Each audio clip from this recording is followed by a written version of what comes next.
Hi guys, it's Josh from Lucas Automotive North America. So your car has factory HIDs, and if you have a fancy car, they might call it by Xenon. So I get the question a lot, should I do the H2L or should I do the Hardwire kit? What's the difference between those two?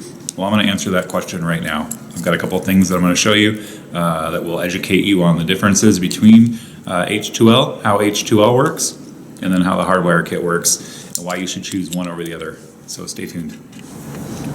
Okay, the very first thing that's going to be different between the two is the voltage. So if this is 0 volts right here, and this is like 12, and this is like 24, and we keep going up. So 24, 48, and then 96 is like way up here, okay?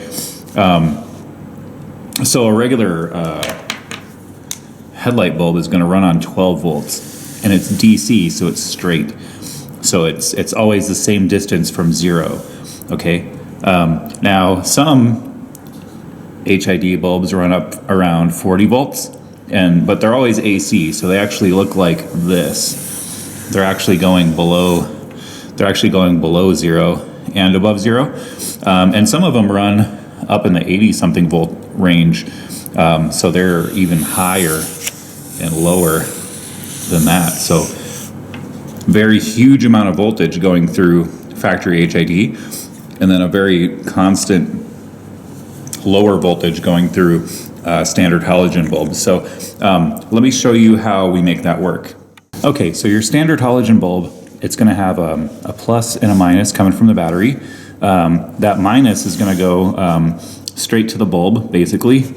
This is your bulb. Now your plus is going to go up over to your light switch, and then that's going to go to your bulb. So whenever your light switch is hit, your bulb is going to illuminate. So very, very easy. Now let me show you what HID looks like. So HID, we've got the battery, and the battery is going to go, negative is going to go to what's called a ballast. And then the positive is still going to go to the switch. So that's your light switch. And then it's going to go to the ballast. And what the ballast does is it takes 12 volts in, and it makes it into 40 to 80 something volts AC. So then the ballast goes to your HID bulb. And then your HID bulb outputs. So this ballast is a big question.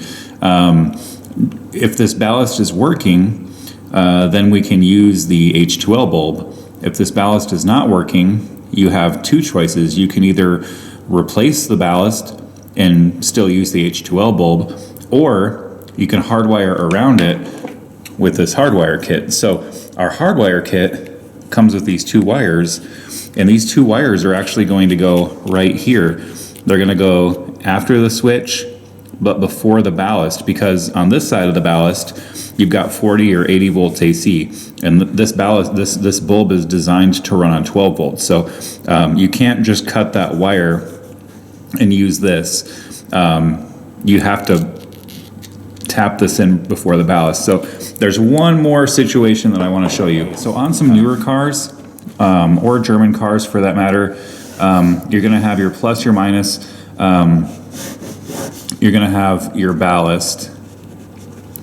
And if you notice, my plus is actually going right to the ballast. And the reason why is because your switch up here actually has these data lines. So this is data, or CAN.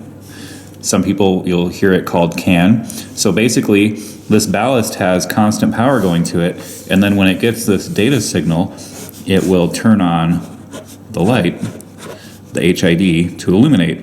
Now, we can't hardwire this in this situation because this is constant power and this is constant ground, and these are data wires, so these are like, 2.5 volts, or they equate to 5 volts together, give or take. So if you wire it here, the bulb's just going to be on all the time nonstop. And if you wire it here, it's a data line, so you're not going to have sufficient voltage to turn this on, and that's not how that really works anyway. So if you have like a newer Audi, for instance, is probably the best example I can give you.